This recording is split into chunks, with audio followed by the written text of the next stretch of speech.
Ka praktikuar me mua një metodë me djegjen e kripës. Për syrin e keq.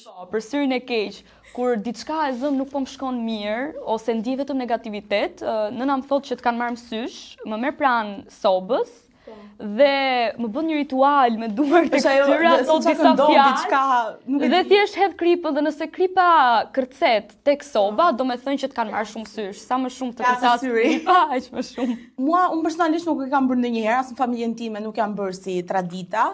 Kam pas një shoqe dikur që çdo herë sa ishte hëna e plot, merrte qerin edhe duke di shkruante një letër dhe i diqte letrën. Nuk e di se çfarë bënte, manifestonte apo diçka tjetër, por që kur e shifja më duke shumë e frikshme, nuk do e bëja dot kurrë, se i kam dhe shumë frikë këto gjërat. Them drejtën.